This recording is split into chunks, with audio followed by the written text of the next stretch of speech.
Chapitre 5. Monsieur Merton fut très navré du second ajournement du mariage, et Lady Julia, qui avait déjà commandé sa robe de noces, fit tout ce qu'elle put pour amener Sibyl à une rupture. Si tendrement cependant que Sibyl aima sa mère, elle avait fait don de toute sa vie en accordant sa main à Lord Arthur, et rien de ce que put lui dire Lady Julia ne la fit chanceler dans sa foi. Quant à Lord Arthur, il lui fallut bien des jours pour se remettre de sa cruelle déception, et quelque temps ses nerfs furent complètement détraqués.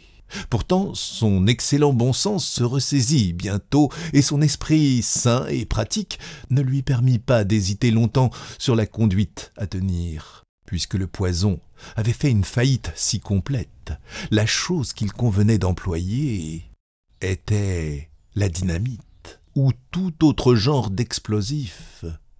En conséquence, il examina à nouveau la liste de ses amis et de ses parents, et après de sérieuses réflexions, il résolut de faire sauter son oncle, le doyen de Chichester.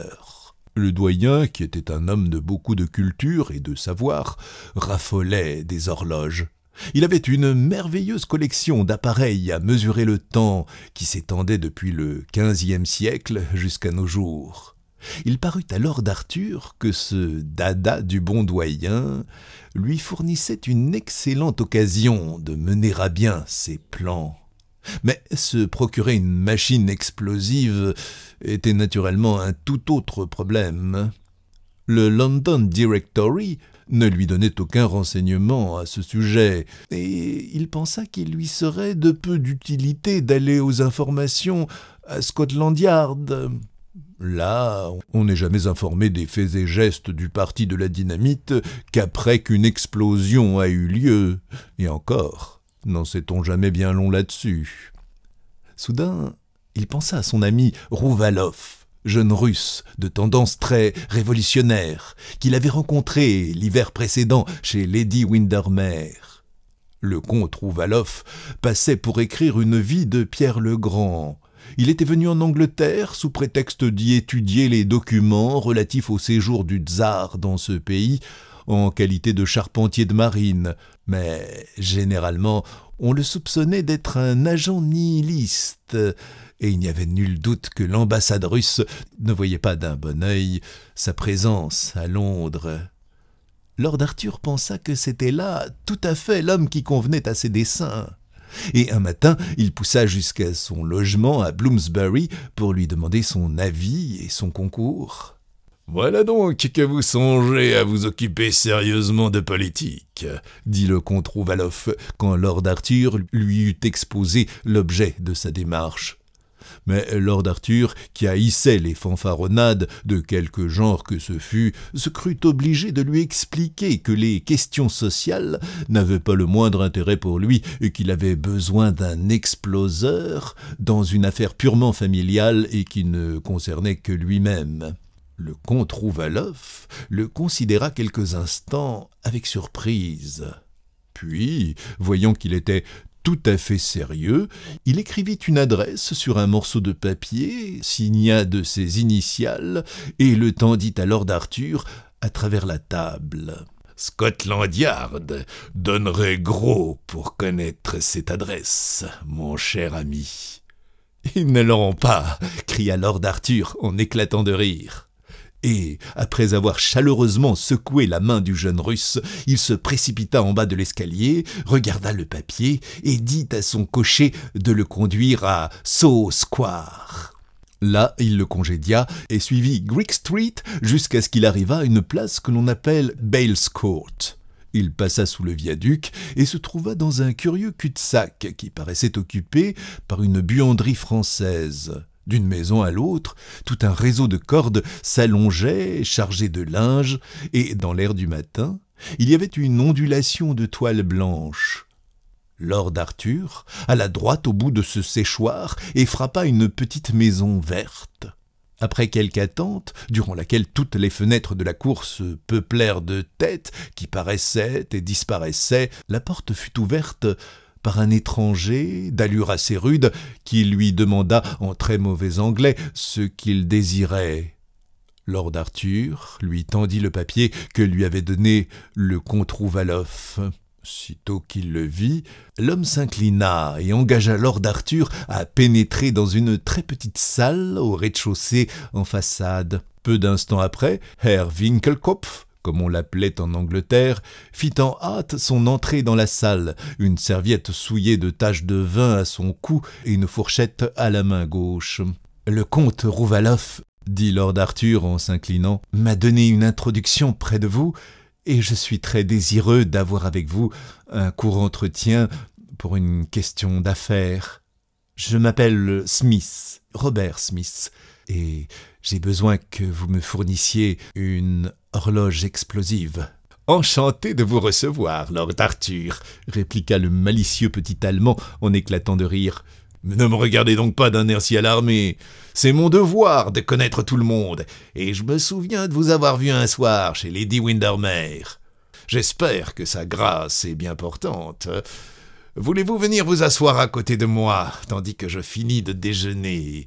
J'ai un excellent pâté, et mes amis sont assez bons pour dire que mon vin du Rhin est meilleur qu'aucun de ceux qu'on peut boire à l'ambassade d'Allemagne. » Et, avant que Lord Arthur fût revenu de sa surprise d'avoir été reconnu, il se trouvait assis dans l'arrière-salle, buvait à petits traits le plus délicieux Marco-Brunner dans une coupe jaune pâle, marquée aux monogrammes impériaux, et bavardait de la façon la plus amicale qu'il fût possible avec le fameux conspirateur. « Des horloges à exploseurs !» dit Herr Winkelkopf, ne sont pas de très bons articles pour l'exportation à l'étranger, même lorsque l'on réussit à les faire passer à la douane.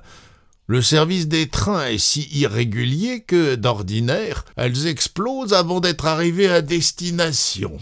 Si, cependant, vous avez besoin de quelqu'un de ces engins pour un usage intérieur, je puis vous fournir un excellent article et vous garantir que vous serez satisfait du résultat. Puis-je vous demander à quel usage vous le destinez ? Si c'est pour la police ou pour quelqu'un qui touche en quoi que ce soit à Scotland Yard, j'en suis désolé, mais je ne puis rien faire pour vous.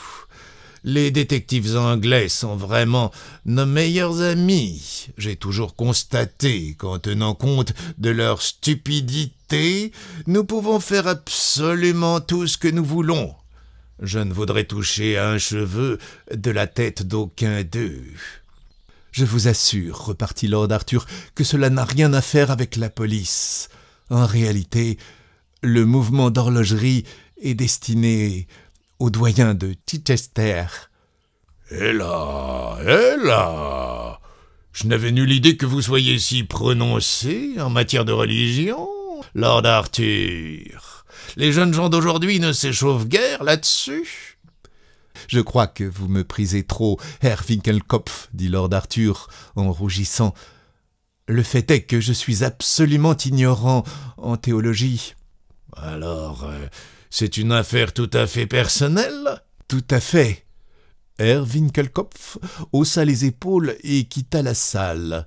4 minutes après, il reparut avec un gâteau rond de dynamite de la dimension d'un penny et d'une jolie petite horloge française surmontée d'une figurine de la liberté piétinant l'hydre du despotisme. Le visage de Lord Arthur s'éclaira à cette vue. « Voilà tout à fait ce qu'il me faut. Maintenant, apprenez-moi comment elle explose. »« Ah, ceci est mon secret, » répondit Herr Winkelkopf, contemplant son invention avec un juste regard d'orgueil.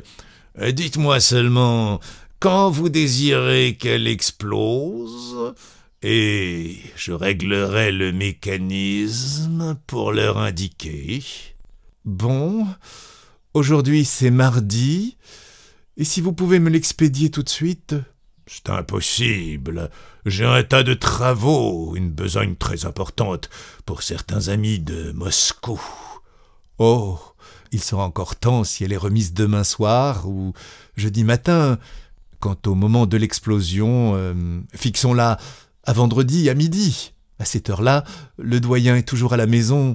« Vendredi à midi », répéta Herr Winkelkopf. Et il prit une note à ce sujet sur un grand registre ouvert sur un bureau près de la cheminée. « Et maintenant, dit lord Arthur, se levant de sa chaise, « veuillez me faire savoir de combien je vous suis redevable ?» « C'est une si petite affaire, lord Arthur, que je vais vous compter cela au plus juste. La dynamite coûte 7 shillings 6 pence, le mouvement d'horlogerie 3 livres 10 shillings, et le porc environ 7 shillings. Je suis trop heureux d'obliger un ami du comte Rouvaloff. »« Mais votre dérangement, Herr Winkelkopf ?»« Oh, ce n'est rien, c'est un plaisir pour moi. Je ne travaille pas pour l'argent, je vis entièrement pour mon art. » Lord Arthur déposa 4 livres, 2 shillings 6 pence sur la table, remercia le petit Allemand de son amabilité et, déclinant de son mieux une invitation à rencontrer quelques anarchistes à un thé à la fourchette le samedi suivant, il quitta la maison de Herr Winkelkopf et se rendit au parc. Pendant les 2 jours qui suivirent, lord Arthur fut dans un état de très grande agitation nerveuse. Le vendredi à midi, il se rendit au Buckingham Club pour y attendre les nouvelles. Toute l'après-midi, le stupide laquais de service à la porte monta des télégrammes de tous les coins du pays, donnant le résultat des courses de chevaux, des jugements dans des affaires de divorce, l'état de la température et d'autres informations semblables, tandis que le ruban dévidait les détails les plus fastidieux sur la séance de nuit de la Chambre des communes, et une petite panique au Stock Exchange. À 4 heures, arrivèrent les journaux du soir, et lord Arthur disparut dans le salon de lecture avec la Pall Mall Gazette, la James Gazette, le Globe et l'Echo, à la grande indignation du colonel Goodshield, qui désirait lire le compte-rendu d'un discours prononcé par lui le matin à l'hôtel du Lord-Maire au sujet des missions sud-africaines et de la convenance d'avoir dans chaque province des évêques nègres. Or, le colonel, pour une raison ou une autre, avait un préjugé très vif contre les Evening News. Aucun des journaux, cependant, ne contenait la moindre allusion à Chichester, et lord Arthur comprit que l'attentat avait échoué. Ce fut pour lui un terrible coup, et quelques minutes il demeura tout à fait abattu. Herr Winkelkopf, qu'il alla voir le lendemain, se répandit en excuses laborieuses et offrit de lui fournir une autre horloge à ses propres frais ou une caisse de bombes de nitroglycérine au prix coûtant. Mais lord Arthur avait perdu toute confiance dans les explosifs, et Herr Winkelkopf reconnut que toutes choses sont si sophistiquées aujourd'hui qu'il est difficile d'avoir même de la dynamite non frelatée. Cependant, le petit Allemand, tout en admettant que le mouvement à horlogerie pouvait être défectueux sur quelques points, n'était pas sans espoir que l'horloge pût encore se déclencher. Il citait, à l'appui de sa thèse, le cas d'un baromètre qu'il avait envoyé une fois au gouverneur militaire d'Odessa, réglé pour exploser le 10e jour. Ce baromètre n'avait rien produit au bout de 3 ans. Il était également tout à fait exact que, lorsqu'il explosa, il ne réussit qu'à réduire en bouillie une servante, car le gouverneur avait quitté la ville 6 semaines avant. Mais du moins, cela prouvait que la dynamite, en tant que force destructive, sous le commandement d'un mouvement d'horlogerie, était un agent puissant, bien qu'un peu inexact. Lord Arthur fut un peu consolé par cette réflexion, mais même à ce point de vue, il était destiné à éprouver une nouvelle déception. 2 jours plus tard, comme il montait l'escalier, la duchesse l'appela dans son boudoir et lui montra une lettre qu'elle venait de recevoir du doyenné. « Jane m'écrit des lettres charmantes, lui dit-elle. Vous devriez lire la dernière. Elle est aussi intéressante que les romans que nous envoie Muddy. » Lord Arthur lui prit vivement la lettre des mains. Elle était ainsi conçue. Le doyenné, Chichester, 27 mai. Ma bien chère tante, je vous remercie beaucoup de la flanelle pour la société Dorcas et aussi pour le Guingamp. Je suis tout à fait d'accord avec vous pour estimer absurde leur besoin de porter de jolies choses. Mais aujourd'hui, tout le monde est si radical, si religieux, qu'il est difficile de leur faire voir qu'ils ne doivent pas avoir les goûts et l'élégance des hautes classes. Vraiment, je ne sais où nous allons. Comme papa le dit souvent dans ses sermons, nous vivons dans un siècle d'incrédulité. Nous avons eu une bonne histoire au sujet d'une petite pendule qu'un admirateur inconnu a envoyée à papa jeudi dernier. Elle est arrivée de Londres, port payé, dans une caisse de bois, et papa pense qu'elle lui a été expédiée par quelques lecteurs de son remarquable sermon « La licence est-elle la liberté ?» Car la pendule est surmontée d'une figure de femme avec ce qu'on appelle un bonnet phrygien sur la tête. Moi, je ne trouve pas cela très convenable, mais papa dit que c'est historique. Je suppose donc qu'il n'y a rien à redire. Parker a dépaqueté l'objet, et papa l'a placé sur la cheminée de la bibliothèque. Nous étions tous assis dans cette pièce, vendredi matin, quand, au moment même où la pendule sonnait midi, nous entendîmes comme un bruit d'aile. Une petite bouffée de fumée sortit du piédestal de la figure, et la déesse de la liberté tomba et se cassa le nez sur le garde-feu. Maria était tout en émoi, mais c'était vraiment une aventure si ridicule que James et moi, nous avons fait une bonne partie de rire. Papa même faisait chorus. Quand nous avons examiné l'horloge, nous avons vu que c'était une espèce de réveil matin, et qu'en plaçant l'arrêt sur une heure déterminée, et en mettant de la poudre et une capsule de fulminate sous un petit marteau, l'éclatement se produisait quand on le voulait. Papa a dit que c'était une pendule trop bruyante pour demeurer dans la bibliothèque. Reggie l'a donc emportée à l'école, et là, elle continue à produire de petites explosions tout le long de la journée. Pensez-vous qu'Arthur aimerait un cadeau de noces de ce genre ? Je suppose que cela doit être tout à fait à la mode à Londres.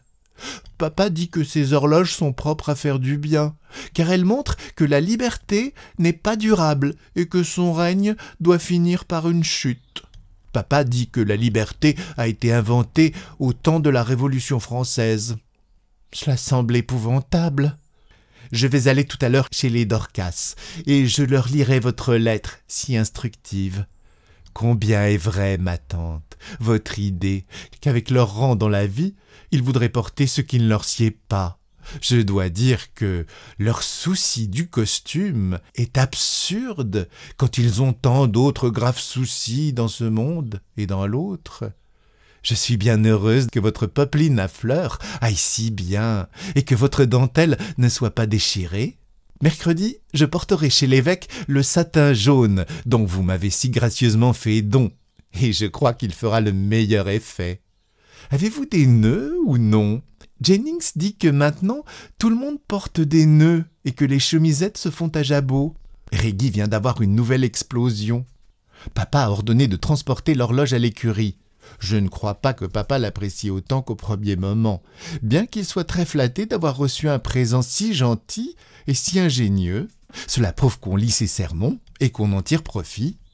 Papa vous envoie ses amitiés. James, Reggie et Maria s'unissent à lui, espérant que la goutte de l'oncle Cécile va mieux. Croyez-moi, ma chère tante, votre nièce affectionnée, Jane Percy.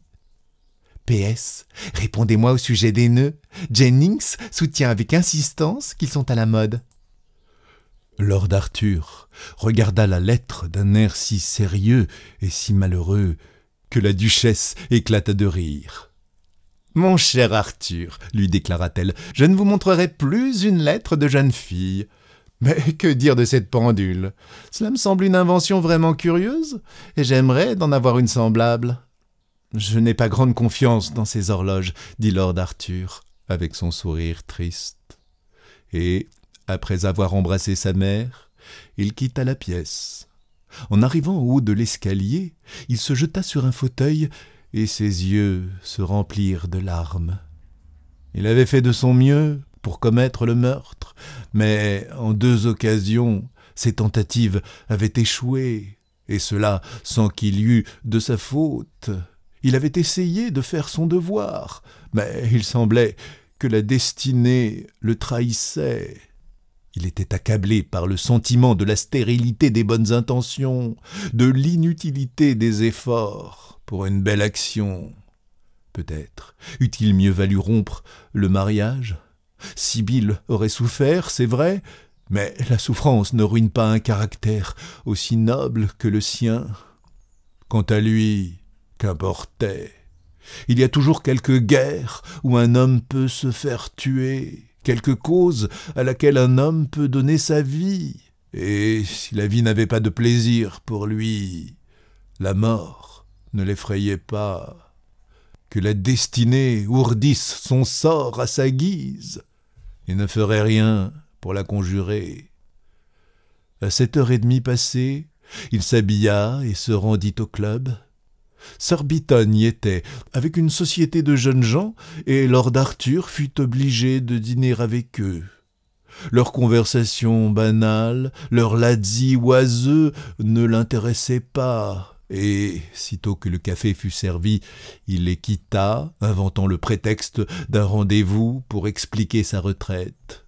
Comme il sortait du club, le laquais de service à la porte lui remit une lettre. Elle était d'Herr Winkelkopf, qui l'invitait à venir, le lendemain soir, voir un parapluie explosif qui éclatait aussitôt qu'on l'ouvrait. C'était le dernier mot des inventeurs. Le parapluie venait d'arriver de Genève. Lord Arthur déchira la lettre en menus fragments. Il était déterminé à ne plus avoir recours à de nouvelles tentatives. Puis il s'en alla errer le long des quais de la Tamise, et, pendant des heures, il demeura assis près du fleuve. La lune se montra à travers un voile de nuages fauves, comme un œil de lion derrière une crinière, et d'innombrables étoiles pailletèrent l'abîme des cieux, comme la poussière d'or qu'on a semée sur un dôme pourpre. À certains moments, un bateau se balançait sur le fleuve bourbeux et poursuivait sa route, dérivant au gré du courant. Les signaux du chemin de fer, de vert, devenaient rouges, à mesure que les trains traversaient le pont avec des sifflements aigus. Un peu plus tard, minuit tomba, avec un bruit lourd, de la petite tour de Westminster, et à chaque coup de la cloche sonore, la nuit sembla trembler. Puis, les lumières du chemin de fer s'éteignirent. Une lampe solitaire continua seule à briller, comme un grand rubis sur un mât gigantesque, et la rumeur de la cité s'éteignit. À 2h, Lord Arthur se leva et flâna du côté de Blackfriars. Que tout lui paraissait irréel, semblable à un rêve étrange. De l'autre côté de la rivière, les maisons semblaient immergées des ténèbres. On eût dit que l'argent et l'ombre avaient modelé le monde à nouveau. L'énorme dôme de Saint-Paul s'esquissait comme une bulle à travers l'atmosphère noirâtre. Comme il approchait de l'aiguille de Cléopâtre, Lord Arthur vit un homme penché sur le parapet, et quand il s'approcha, la lumière du réverbère tombant en plein sur son visage, il le reconnut. C'était M. Podgers. Nul n'eût pu oublier le visage gras et flasque, les lunettes d'or, le faible sourire maladif, la bouche sensuelle du chiromancien. Lord Arthur s'arrêta. Une idée l'illumina soudain, comme un éclair. Il se glissa doucement vers M. Podgers. En une seconde, il le saisit par les jambes et le jeta dans la Tamise. Un grossier juron, un clapotis d'éclaboussures, et ce fut tout. Lord Arthur regarda avec anxiété la surface du fleuve, mais il ne put rien voir du chiromancien que son petit chapeau qui pirouettait dans un tourbillon d'eau argenté par le clair de lune. Au bout de quelques minutes, le chapeau coula à son tour, et plus aucune trace de M. Podgers ne demeura visible. Un instant, Lord Arthur crut qu'il apercevait une grosse silhouette déformée qui s'élançait sur l'escalier près du pont, et un affreux sentiment d'échec s'empara de lui. Mais bientôt, cette image s'accentua en reflet, et quand la lune brilla de nouveau, après s'être dégagée des nuages, elle disparut à la fin. Alors, il lui sembla qu'il avait réalisé les décrets du destin. Il poussa un profond soupir de soulagement, et le nom de Sibylle monta à ses lèvres. « Avez-vous laissé tomber quelque chose dans l'eau, monsieur ?» dit soudain une voix derrière lui. Il se retourna brusquement et vit un policeman avec une lanterne œil de bœuf. « Rien qui vaille, sergent, » répondit-il en souriant. Et, élant un fiacre qui passait, il sauta dedans et ordonna au cocher de le conduire à Belgrave Square. Les quelques jours qui suivirent, il fut alternativement joyeux et inquiet. Il y avait des moments où il s'attendait presque à voir M. Podgers entrer dans sa chambre, et pourtant d'autres fois, il sentait que la fortune ne pouvait être aussi injuste à son égard. 2 fois, il se rendit à l'adresse du chiromancien à Westmount Street, mais il ne put prendre sur lui de faire tinter la sonnette. Il languissait d'avoir une certitude, et il la redoutait. À la fin, elle vint. Il était assis dans le fumoir du club. Il prenait du thé en écoutant, avec un peu d'ennui, Surbiton, qui lui rendait compte de la dernière opérette de la Gaîté, quand le valet de pied apporta les journaux du soir.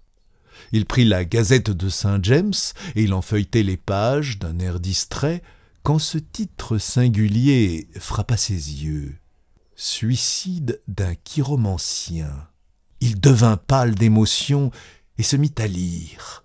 L'entrefilet était ainsi conçu.